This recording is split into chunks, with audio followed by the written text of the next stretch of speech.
नमस्कार दोस्तों, स्वागत है आपका आपके अपने YouTube चैनल मिशन अम्बेडकरवाद में। तो दोस्तों अभी एक वीडियो सुन रहा था, एक लाइव प्रोग्राम चल रहा था जो योगी आदित्यनाथ यूपी के जो सीएम हैं, तो उनका एक लाइव प्रोग्राम चल रहा था, कहीं पे भाषण देते होंगे। तो उसके अंदर बताया जा रहा था कि हाँ ठीक है, जो हमारे साधु संत हैं उन्हीं से ही सब कुछ, यानी जो सनातन जो है वो ज़िंदा सिर्फ इन्हीं के कारण है, अदरवाइज़ सनातन जो है वो ख़त्म हो जाएगा। और सनातनी जो साधु संत लोग हैं उनकी हमें पूरी यानी उनकी पूरी इज्जत देनी चाहिए उन्हें। और बाकी सब कुछ बयानबाजी की, हाँ ठीक है, उन्होंने काफ़ी धैर्य रखा है। जो कुंभ के अंदर अभी ना लास्ट जो आगजनी हो गई थी और उसके बाद भगदड़ मच गई थी, तो काफ़ी लोग जो है वो डेड हो गए थे और काफ़ी लोग गुम भी हुए होंगे उस बीच में। वो तो थानों के अंदर आप खुद ही आरटीआई लगा के पता करिएगा कि हाँ ठीक है, कुंभ के अंदर कितनी रिपोर्टें जो है वो नोट हुई, जो थानों के अंदर कितने लोग गुम हुए, तो वो आपको पता चल जाएगा। और कितने लोग मरे हैं वहाँ पे, तो वो भी आपको एग्जैक्ट आरटीआई के माध्यम से ही मिल पाएगा। अदरवाइज़ जो सरकार है वो आपको ये जो जानकारी नहीं देने वाली। पर फिर भी अगर धैर्य की बात करें कि जो योगी जी बोल रहे हैं ना कि काफ़ी धैर्य रखा, तो ऐसे ही मैं उनकी ना एक वीडियो देख रहा था। जो एक अंधे वाला बाबा है जो जगत गुरु खुद को बताता है कि हाँ ठीक है, मैं सबसे जो बड़ा जो आचार्य जो है सनातन धर्म का जो सबसे बड़ा आचार्य हूँ वो मैं हूँ। तो मैं तो उसे अंधा बाबा बोलता हूँ। और अंधे को अंधा बोलने में मुझे नहीं लगता कि कोई परहेज होना चाहिए, क्योंकि अंधे को तो अंधा ही बोला जा सकता है। वैसे कोई वो मैंने उसे कोई गाली नहीं दी है, क्योंकि अगर ब्राह्मण को ब्राह्मण बोला जाए तो कोई बुरा नहीं है। ऐसी अगर शूद्र को अगर शूद्र बोला जाता है तो कोई बुरा नहीं है। और अगर क्योंकि ये सनातन के अंदर ही लिखी गई हैं सारी बातें ना, ऐसे मैंने कोई मनगढ़ंत नहीं बना दी हैं। आप इतिहास पढ़िए तो आपको पता लग जाएगा कि ये जो चीज़ें हैं, वर्ण व्यवस्था जो भारत जब आज़ाद हुआ ना, जिन लोगों को शिकायत है ना संविधान से, भारत के संविधान से शिकायत है, तो उनके लिए मैं बता देना चाहता हूँ कि भारत जब आज़ाद हुआ ना, तो उससे पहले भी भारत के अंदर कुछ सिस्टम चल रहा होगा ना, कुछ तो ऐसी चीज़ें होंगी ना कि हाँ ठीक है, उसके हिसाब से व्यवस्था चलती होगी। तो बता देना चाहता हूँ कि उस टाइम पे राजा महाराजाओं का जो राज होता था, उससे पहले ना भारत जब आज़ाद हुआ तो अंग्रेज़ों ने धीरे धीरे वो काफ़ी कैप्चर कर लिया। और कुछ अगर राजा छोटे मोटे जो राजा हैं वो शायद उनके हिसाब से, यानी एक सिर्फ उनका नाम के लिए कि हाँ ठीक है, यानी ये जो लोग राज कर रहे हैं, अदरवाइज़ अंग्रेज़ों का पूरा कंट्रोल था इस चीज़ पे। तो अंग्रेज़ों ने आके सारा सिस्टम में जो है वो यहाँ पे मॉडिफाई करा, या रेलवे ट्रैक लगा सकते हैं, या फिर जो अपने भारत का कॉन्स्टिट्यूशन जो है ना, तो वो एक शूद्र के द्वारा लिखा गया, जिसको आप जिससे इतना परहेज करते हो ना, तो वो इनकी वर्ण व्यवस्था के हिसाब से शूद्र कैटेगरी में आता है। तो जिनकी बात करते हैं बाबा साहब भीमराव अम्बेडकर, जिन्होंने अपना भारत का जो है वो संविधान लिखा था। तो जो एक शूद्र के द्वारा अगर संविधान लिखा गया, तो इनसे जो है वो हजम नहीं हो पा रहा। और दूसरी बात है कि बाबा साहब ने जो 22 प्रतिज्ञाएं जो दे दी थी ना, जो आज की डेट में मूर्तियां टूटती हैं ना बाबा साहब की, वो कि इसलिए नहीं टूटती हैं कि हाँ ठीक है, उन्होंने संविधान लिखा था या शूद्र थे, या वो तो चलो परहेज है ही है एक।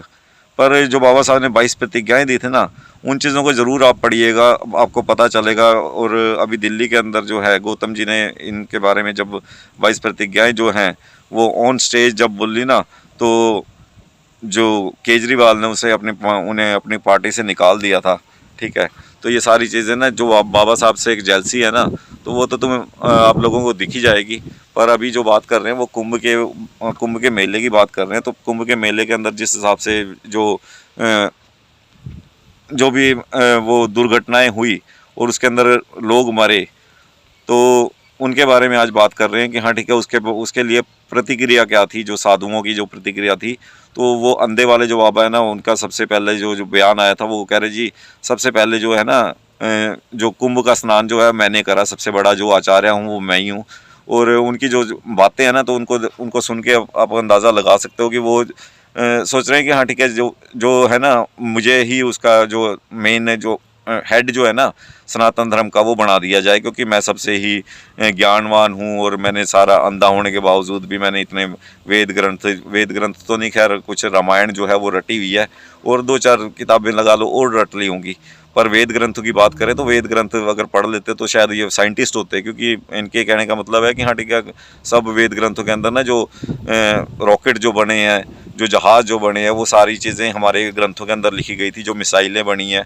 तो अगर ऐसा कुछ होता ना, तो ये जितने पंडित बैठे हैं ना मंदिरों के अंदर, जो सारी ये चीज़ें पढ़ते हैं, तो वो कब के साइंटिस्ट बन चुके होते। वो मंदिर में घंटियाँ नहीं बजा रहे होते। खैर हमारी बात यहाँ पे इन बातों को लेके नहीं है, हम बात कर रहे थे महाकुंभ की।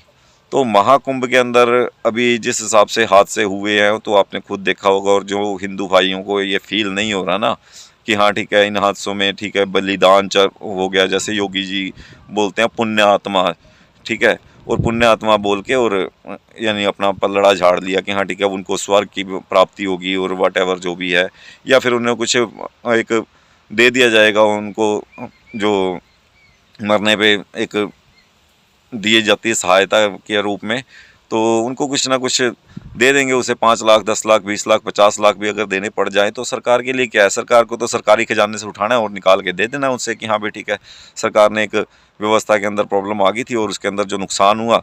और वैसे भी दूसरी बात है कि कमाई बहुत अच्छी कर रहे हैं वहाँ पे। अगर दुकानों की बात करोगे ना, तो ऐसा नहीं कि हाँ ठीक है वहाँ पे ओपनली दुकान कोई भी लगा सकता है, कोई भी ऐसा कुछ बेच सकता है।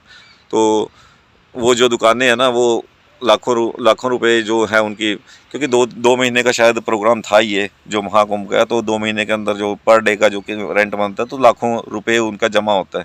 और एक गरीब आदमी के पास वो चीज़ें नहीं होती हैं। वो किसके पास मिलेंगी आपको? पता है किसके पास मिलेंगी? वो बनिया होगा, वो राजपूत होगा, वो ब्राह्मण होगा। शूद्र के पास आपको लगता है कि इतना पैसा होगा? उनके पास तो थोड़ी सी, अगर ठीक है अभी नौकरियाँ अगर मिल गई हैं ना, तो वो उसी के अंदर इतना खुद को अभिमान फील कर रहे हैं। क्योंकि एक अफसर की जब नौकरी मिल जाती है ना, एक गजटेड ऑफिसर अगर कोई लग गया है, कोई शूद्र अगर सेकंड क्लास भी लग जाता है, तो वो अपने आप में गौरवशाली फील करता है कि हाँ ठीक है, हमारे जो पूर्वज थे उन्होंने यानी कुछ ऐसा नहीं किया था और हमने बहुत अच्छा अचीव कर लिया, हमारे सामने सब सल्यूट मारने लगे हैं या वट जो भी है। और ये सल्यूट जो लगते हैं ना, वो संविधान के कारण लगते हैं, वो किसी राम या कृष्ण के कारण नहीं लगते हैं, या आपके किसी हिंदू ग्रंथ के कारण नहीं लग रहे हैं। जो हिंदू बने बैठे हैं ना, जो शूद्र जिनको मैं बोलूँगा कि हाँ ठीक है, वो जो हिंदू बने बैठे हैं, तो हिंदू नहीं थे। अगर बात करें कि हिंदू है क्या वर्ड, 10वीं सदी के अंदर हिंदू वर्ड आया था, ठीक है। तो आप अगर इसका कोई डाउट है, तो उस 10वीं सदी से पहले अगर हिंदू वर्ड को किसी भी कहीं पे भी चेक कर लो ना, तो नहीं मिलेगा। और दूसरी बात है कि हाँ, एक मुझे चिढ़ रहती है संविधान, सॉरी भारत के देश को, अगर जब भारत देश को अगर कोई नाम लेके बोलता है ना हिंदुस्तान, तो इस चीज़ से मुझे बड़ी चिढ़ होती है। क्योंकि अगर जितनी भी सरकारी अगर किताबें, अगर सरकारी नाम की अगर बात करें ना, सरकार में जो अथोराइज जो नेम है, जो अपने देश का जो नाम है, वो भारत है या फिर इंडिया है। जो हिंदुस्तान वर्ड है ना, वो किस लिए बनाया गया था? जब पाकिस्तान अलग हुआ था ना, तो पाकिस्तान और एक साइड में हिंदू जो थे, जिनकी सोच थी ना, जिन्होंने कत्लेआम किया था, तो वो बोल रहे थे हिंदुस्तान होना चाहिए और वो पाकिस्तान। तो मुसलमान जो हैं वो सारे मुसलमान पाकिस्तान में चले जाए और भारत के अंदर जो वो सिर्फ हिंदू रहेगा।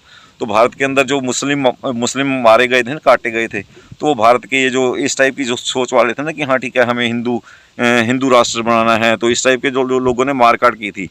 तो ऐसी जो सोच रख के मारकाट आज की डेट में जो करना चाह रहे हैं या कर रहे हैं, तो उन चीज़ों को तो आप जानती हो कि हाँ कौन लोग हैं। तो मुझे उन चीज़ों के तो बताने की ज़रूरत ही नहीं है।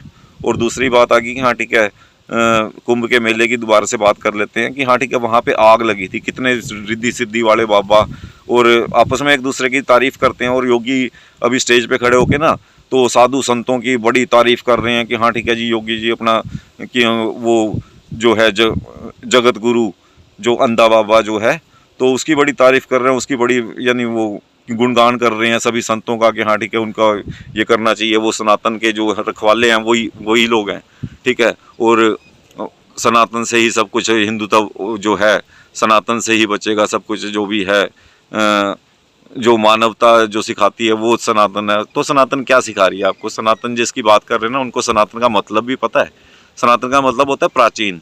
मैं आपको बता देता हूँ कि जो सबसे पुराना है जो है ना, उसे सनातन बोला जाता है। जिसका कुछ लोग बोलते हैं कि हाँ जिसका आदि नहीं पता, अंत नहीं पता, जो वट जो भी है, जिसके पैदा होने का नहीं पता, मृत्यु का नहीं पता, तो उसको जो है सनातन बोल दिया जाता है। सनातन का अर्थ है कि हाँ ठीक है, जो आपका सबसे पुराना जो है, सबसे पहले जो चीज़ थी वो क्या था। अगर आप चंद्रगुप्त मौर्य की अगर बात करते हैं या सम्राट अशोक की अगर बात करते हैं, अपने इतिहास को अगर उठा के देख लो ना, 4 किताबें पढ़ लेना आप भी, आपको शायद समझ में आ जाए। जो लोग हिंदू बने बैठे हैं ना, तो अगर चंद्रगुप्त मौर्य के समय को अगर पढ़ेंगे ना, तो उस टाइम पे पाली लिपि थी, वहाँ पे संस्कृत जैसी कोई वो नहीं थी। और चाणक्य की जहाँ पे बात करते हैं ना, तो कि चाणक्य बहुत अच्छा वो था, विद्वान था, और वो पंडित था, ऐसे वैसे चंद्रगुप्त को यानी बनाने वाला वो था जो चाणक्य था। तो चाणक्य का लिटरेचर भी अगर उठा के देख लेंगे ना, तो चाणक्य का लिटरेचर आपको टोटली देवनागरी में मिलेगा, हिंदी के अंदर मिलेगा या संस्कृत में मिलेगा, वट एवर। संस्कृत में भी नहीं मिलेगा, बल्कि उनकी जो भाषा थी वो सिंपल देवनागरी, जो हिंदी नॉर्मल, तो वो लिटरेचर आपको मिलेगा उसका। यानी उस टाइम पे पाली भाषा थी, तो आप देखोगे, क्योंकि एक समय पे जब जो भाषा चल रही है उसी को तो यूज़ करेगा ना इंसान। तो पाली पाली भाषा के अंदर लिखा होना चाहिए था ना, वो जो चंद्रगुप्त के बारे में जो भी लिखा गया है, या फिर चाणक्य के बारे में जो लिखा गया है।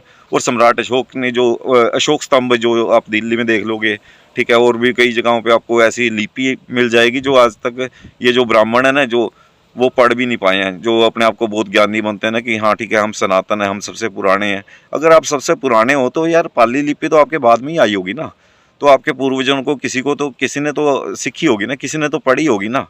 तो ऐसा कोई वो तो नहीं लगता कि हाँ जिसने वो धर्म ग्रंथों के अंदर लिखा हो कि हाँ पाली लिपि भी ऐसी आएगी। किसी धर्म ग्रंथ में पाली लिपि के बारे में वर्णन नहीं है।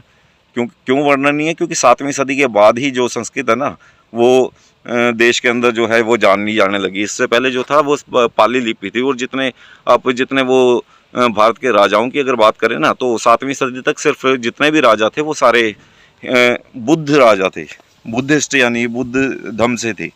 और उसके बाद जितने राजा रहे वो सारे हिंदू या मुसलमान, या फिर उसके बाद अंग्रेज़ आके बसे थे। तो वो रहा। और आज जो चल रहा है वो आप देख ही रहे हो, हिंदू मुसलमान जिस हिसाब से हमारी सरकारें कर रही हैं, हमारी सरकारें जो सनातन को बहुत महान बता के चल रही हैं। और अभी कुछ मौलाना आके सनातन की कि हाँ भी ठीक है हिंदू धर्म ऐसे है, सनातन ऐसे है। सनातन का अर्थ मैंने आपको बता दिया, सबसे पुराना। और सबसे पुराने की अगर बात करते हैं ना, तो 7वीं सदी से पहले जो है वो सारा बुद्ध का इतिहास आपको मिलेगा। लाइट ऑफ एशिया ऐसे ही नहीं बोला जाता बुद्ध को, ठीक है। तो अगर बुद्ध के बारे में नहीं पता है तो थोड़ा बुद्ध के बारे में रिसर्च कर लेना, क्योंकि वो उनके पास जब पढ़ने आए थे ना, तो लोग ऐसा नहीं कि हाँ ठीक है 10-20 किलोमीटर, 50 किलोमीटर, 200 किलोमीटर, 500 किलोमीटर, वो हज़ारों किलोमीटर दूर से वो उनके पास में पढ़ने आते थे। जापान से उनके पास जो शिष्य थे उनके, तो जापान से, चाइना से और तिब्बत से और पता नहीं कहाँ कहाँ से देश, यानी अलग अलग पूरी दुनिया से जो है वो लोग उनके पास ज्ञान लेने आते थे। उनके जाने के बाद भी उनके नाम से जो यूनिवर्सिटीज़ बनी थी, जो मगध यूनिवर्सिटी की बात करें, नालंदा यूनिवर्सिटी की बात करें, तो जिन चीज़ों को जलाया गया, जहाँ पे इतने बुद्ध बसे हुए थे, वो आज की डेट में कहाँ पे गायब हो गए हैं। तो उनको मारने वाला कौन था? वो ये हिंदू धर्म जो बोलते हैं ना कि हाँ ठीक है सबसे सनातनी। तो अभी भी जितने मंदिर हैं, मैक्सिमम मंदिर देख लीजिएगा आप, वहाँ पे बुद्ध की जो मूर्ति हैं वो मिलेंगी आपको। और उसको कहीं पे भैरव बाबा बता दिया गया है, वहाँ पे कहीं पे काली माता, उसको यानी कवर करके ना इस हिसाब से उसके सिर पे मुकुट बांध दिया, या फिर ठीक है बिंदी लिपस्टिक लगा के उसको कोई देवी बना दिया, कहीं पे भैरव बना दिया, यानी वट एवर कुछ भी। अभी मैं अपने गाँव की बात करता हूँ, मेरे यानी गाँव के अंदर, वहाँ पे हरियाणा के अंदर किलोई गांव है रोहतक के पास, तो वहाँ पे शिव मंदिर है। वो उस मंदिर के अंदर जो एक मूर्ति जो है वो खुदाई से कहीं पे मिली थी किसी खेत से, तो वहीं पे मंदिर स्थापित कर दिया। वो किसी बनिए ने किया था। और उस टाइम पे जो था ना, बुद्ध के बारे में किसी को पता ही नहीं था, तो सबको शिव जी के बारे में पता है, शिव जी भोला ये वो। तो उस समय से उसको शिवलिंग बताया गया कि हाँ ठीक है वो शिवलिंग जो है वो धरती से निकला है, खुदाई से निकला। और उस पर एक कहानी और जोड़ दी कि हाँ ये हर साल ना बढ़ता चला जाता है, हर साल वो हाइट जो है ना उसकी बढ़ती जा रही है। तो क्यों कुछ ना कुछ चमत्कारी बातें जोड़ेंगे तभी तो यानी लोग आएंगे। और ऐसा नहीं है कि लोग नहीं आते हैं, लोग दूर दूर से आते हैं। क्योंकि मैं अगर गांव की बात कर रहा हूँ तो वहाँ पे ना बहुत दूर दूर से उस मंदिर को देखने के लिए, उस मंदिर में माथा टेकने के लिए शिवरात्रि में मेला लगता है और दूर दूर से लोग आते हैं। और मैंने सुना कुछ कभी फॉरेनर भी आए होंगे। और वही है कि हाँ ठीक है फॉरेनर्स आते हैं आसपास में, जहाँ पे कुछ एरिया देखना होता है, कुछ बातें सुननी होती हैं, तो फॉरेनर्स भी आते हैं। तो क्या हो गया, अगर फॉरेनर आके आपकी संस्कृति को देख रहे हैं तो इसका मतलब ये नहीं कि वो सनातनी हो गए हैं या वट एवर कुछ भी है। उनको ठीक है वो ढोल की चिमटे अच्छे लग रहे हैं, वो थोड़ा टाइम आपके साथ इंटरटेनमेंट कर भी लेंगे। तो ऐसा नहीं है कि हाँ ठीक है वो यानी उनके लाइफ में कुछ चमत्कार हो जाएगा, उनकी लाइफ चेंज हो जाएगी। अगर इतनी ही पावर होती ना इनके अंदर, संतों के अंदर, जितने इतने महान संत इकट्ठे हो रखे हैं, जो वो सारे जो आग लगी थी उसे बुझा सकते थे, जो लोग मरे थे उन्हें ठीक कर सकते थे, उन्हें ज़िंदा कर सकते थे। ऐसे ऐसे बाबे बैठे हैं जो वीडियो उनकी आती है कि हाँ वायरल होती हैं उनकी वीडियो कि बाबे ने उसको ज़िंदा कर दिया। ऐसे ऐसे भी बाबे हमारे पास में बैठे हैं। बाकी दुख काटने वाले तो बहुत से बाबे बैठे हैं। बागेश्वर वाले को सबसे पहले दिख जाता है, कोई भी चीज़ होती है ना तो उनको पहले से पता चल जाता है कि हाँ ठीक है। पर यहाँ पे महाकुंभ के अंदर इतने जो कांड हो गए हैं, ठीक है, मैं उसे कांड ही बोल लूँगा क्योंकि सरकार का प्रॉपर उसके अंदर ना मिली भगत कह सकते हैं। क्योंकि जब लोग मर रहे हैं और सरकार को कोई फ़र्क ही नहीं पड़ रहा, सरकार को सिर्फ ये पड़ा है कि हाँ ठीक है उसका स्नान टाइमली होना चाहिए। वो अगर स्नान हो भी जाता है तो क्या हो जाएगा। और इतने जो बाबे इकट्ठे हो रखे हैं वो स्नान करके कौन सा वो जगत गुरु है उसने बोला कि हाँ सबसे पहला स्नान मैंने किया। अगर स्नान सबसे पहला किया है ना तो उनकी आंखें क्यों नहीं आई। आंखें तो कम से कम एक आँख ही आ जाती है यार, दोनों ना सही। क्योंकि अंधे को क्या चाहिए, दो आँखें। तो भगवान से क्या मांगेगा अंधा, दो आँखें ही मांगेगा ना। तो उन्होंने क्या आँखें नहीं मांगी होंगी और उन्हें क्या आँखें मिल गई।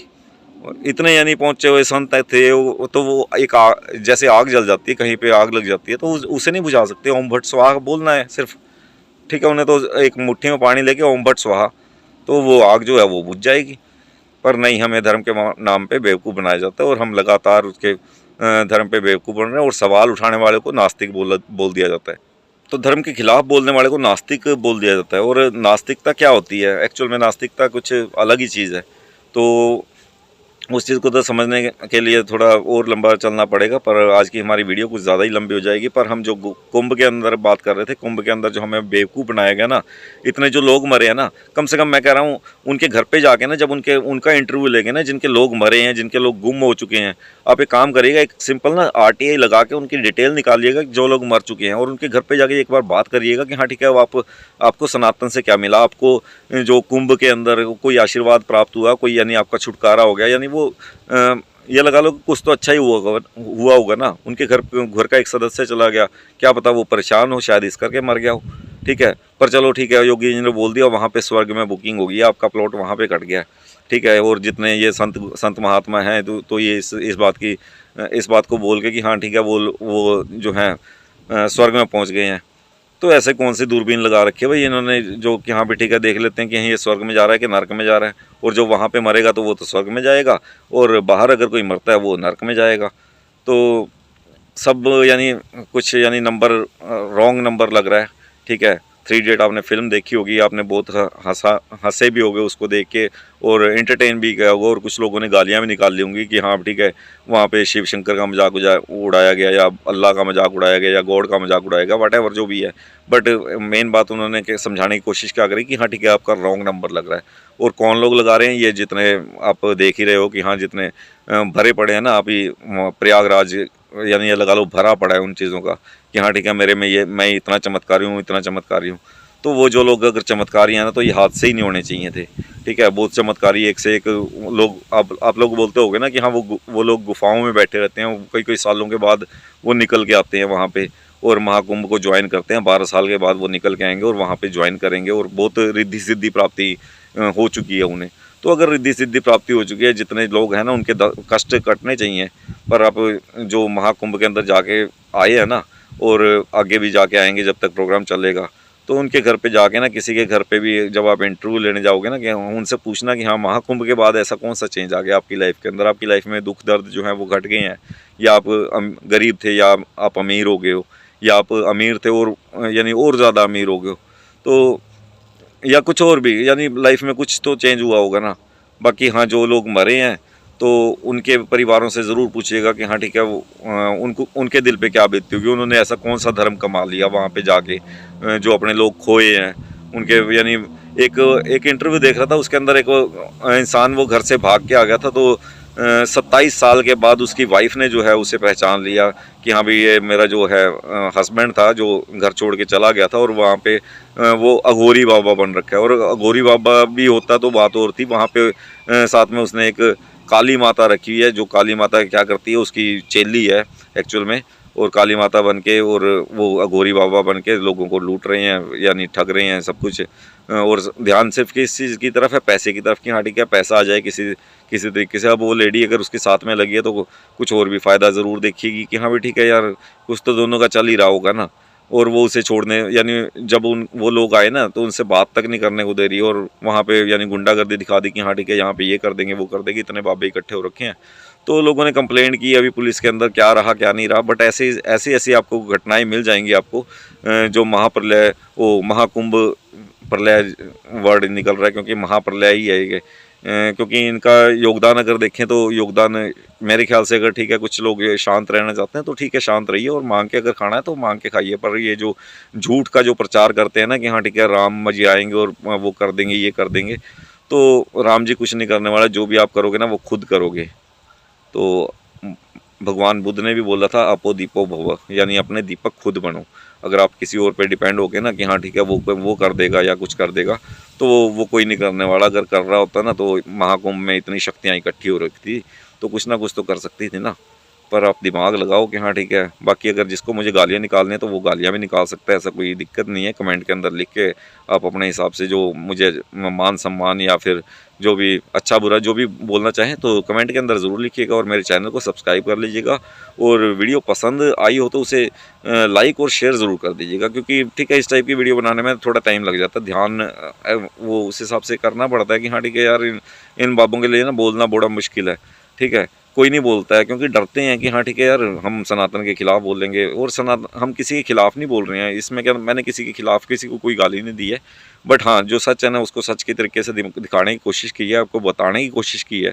बाकी उसके बाद भी अगर आपको बुरा लगता है ना तो 1000 बार लगे, मुझे कोई दिक्कत नहीं है। मैंने अपने विचार रखे हैं आपके सामने, और वीडियो लाइक शेयर और जो चैनल को है वो सब्सक्राइब कर लीजिएगा, ताकि मेरी आने वाली वीडियो आपको लगातार मिलती रहे। और एक चीज़ और मैं आपको कहना चाहूँगा कि इस टाइप की जो वीडियोस बनाने में ना तो थोड़ी इश्यूज़ रहते हैं कि हाँ ठीक है कुछ पर्सनल इशू वो आ जाते हैं कि हाँ ठीक है लाइफ के अंदर ना बहुत सी चीज़ें डिस्टर्ब हो जाती हैं। आपको पता ही है कि हाँ ठीक है जिसका राज चल रहा है तो वो उनकी आस्था भी अच्छी खासी वो होती है। बाकी हमारी तो कोई आस्था है ही नहीं है, क्योंकि बाबा साहब के जो मूर्तियाँ जो टूट रही हैं वो किन के कारण टूट रही हैं, वो इन्हीं के कारण, इन्हीं लोगों के कारण टूट रही है। ये जो भड़का रहे हैं ना हिंदू राष्ट्र आएगा और राम जी आएंगे, बाबा साहब की 22 प्रतिज्ञाएं पढ़ के चलिएगा, और उसके बाद आप डिसाइड कीजिएगा। जिसने भारत का संविधान लिख दिया, जिसको पूरा देश एक टाइम पे एक्सेप्ट जिसे किया था, और आज की डेट में कुछ वो चिंदी चोर हैं जो इसकी बगावत में लगे हुए हैं, तो उनको भी थोड़ा रियलाइज़ तो करवाना चाहिए ना कि हाँ ठीक है अगर वो जो चीज़ें कर रहे हैं ठीक है उनके ही कारण ये जो पुतले जो तोड़े जा रहे हैं, तो इसी चीज़ के कारण, क्योंकि वो जो लोग हैं वो धर्म को फैलाना चाह रहे हैं, और बाबा साहब ने तो धर्म निरपेक्ष बनाया था भारत को। और मेन तो आपको ही करना है जो भी करना है, मैं तो क्या बोलूँ। तो जय भीम, जय भारत, जय संविधान।